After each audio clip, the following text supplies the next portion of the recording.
What's up everyone, rvgGhost here, and today I'm going to be explaining the Lone Wolf point farming playstyle for Dead by Daylight.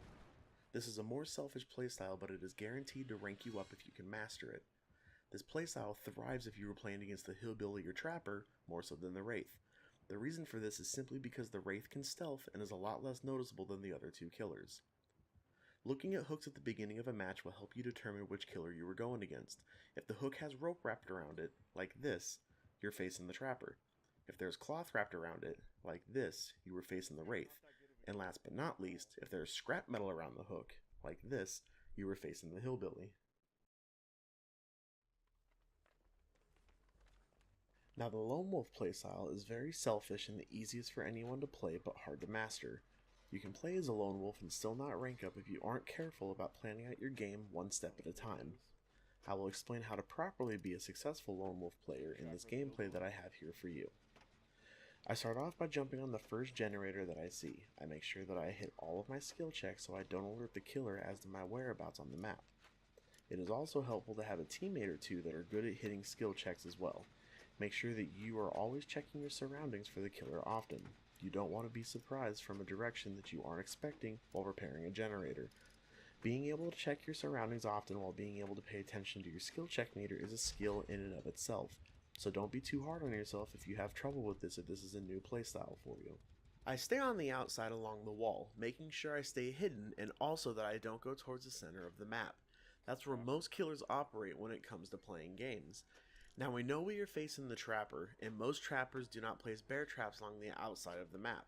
So staying hidden on the outside of the map is a key strat for this playstyle. A teammate of mine is already on the second generator, and I jump onto it as well to help repair it faster and for the points. While scoping out my surroundings for the killer, I do slip up and mess up my first skill check on this generator. I do get frustrated, but I keep my composure and I stick on it with my teammate. I briefly hear the heartbeat audio cue and get off the generator, but quickly realize that I need to get back on it and finish repairing it. You have to trust your gut when it comes to the fight or flight response. You may notice that I went into this game with a map as my item. There is a reason for this, and no, it is not because I needed to find generators. With the map as your item, each generator that you come across gives you plus 300 points. If you come across 3 generators, that's 900 points added to your score without having to do anything. Remember, points are points when it comes to being a Lone Wolf player in this game.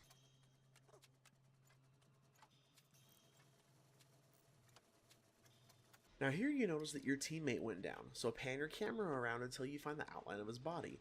You know that's where the killer is now, so you only have to focus your vision in that direction. This makes your job very easy. All you have to do now is just keep on the generator for easy points. Now my teammate left, which is indicated by the score right here. I only have the killer's last location, so I have to stay focused in that direction. With the heartbeat audio cue, I now have vision on the killer and know that I can hold on this generator. This icon shows that a teammate stepped in a bear trap. Just like before, pan your camera around to find where your teammate is. You can see the killer going for your teammate in the bear trap. This gives you plenty of time to get to the outside of the map. Slowly make your way towards another generator, which you can quickly identify by finding these lights. Evading the killer is probably one of the hardest and the most used skill that you have to master if you want to be a great survivor in Dead by Daylight. You have to learn how to keep your composure under the most stressful situations. I'll start off with this clip. I start working on a generator when I hear the heartbeat activate, letting me know that the killer is in my vicinity. Not knowing where the killer is coming from, I run out to a block pillar to get sight. I juke right and back to the left to run into the building. This puts some separation between us. As I jump out the window, the killer does get a hit on me, but that's okay because he is not in my immediate vicinity. I run past the pallet, but don't put it down because it will alert the killer to which direction you were going. I instead run past it, stop running, and go to the left. I head over to the box to crouch when I catch a glimpse of the killer, right here. I then go back to the left to the pallet that I just passed and wait for him to get close to me. I activate the pallet just as he reaches me and it stuns him, giving me a few seconds to create some distance between us. I run back towards the area I came from. Just before I get to my hiding spot, I stop running so he can't see my prints and make an immediate left after the spindle and crouch behind the box. The killer then appears, stops, looks for a second, and continues on past me and allows me to run back the way we came from and successfully evade him.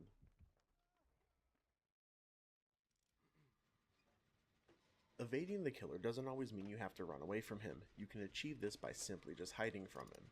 In this next clip, while working on a generator, it is brought to my attention that the killer is coming my way. I simply just walk away from the generator and crouch behind a tree in the tall grass. The killer then just walks on by me, and I didn't even have to break a sweat dealing with him. Sometimes it's best to work smarter and not harder, whether there's 5 generators or 1 generator left. So unless you absolutely have to run, just play hide and seek with the killer.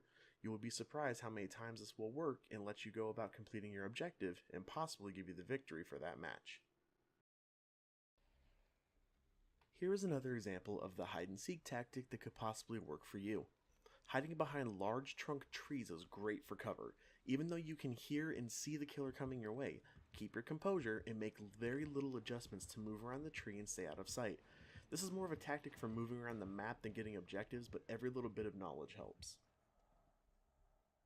Crows are also very helpful if you know how to use them, so as a survivor, don't sit in one spot for too long. In this clip I am playing the killer and you can clearly see that the crow is telling me where the survivor is.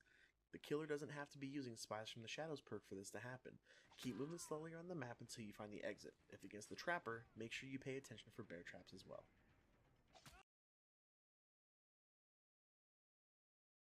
This is a no-brainer, so I won't say too much on the subject. As a lone wolf, do not go in the lockers. If you were hit, the killer can hear you. If you were not hit, he can hear you breathing, especially if you were the last one.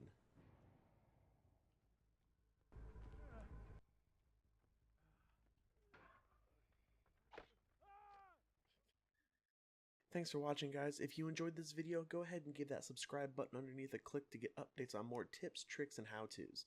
You can also catch me streaming on Twitch Sunday through Thursday, 12 p.m. to 5 p.m. Mountain Standard Time, and at 9:30 p.m. to 1:30 a.m. Mountain Standard Time. I will have the link in the description below.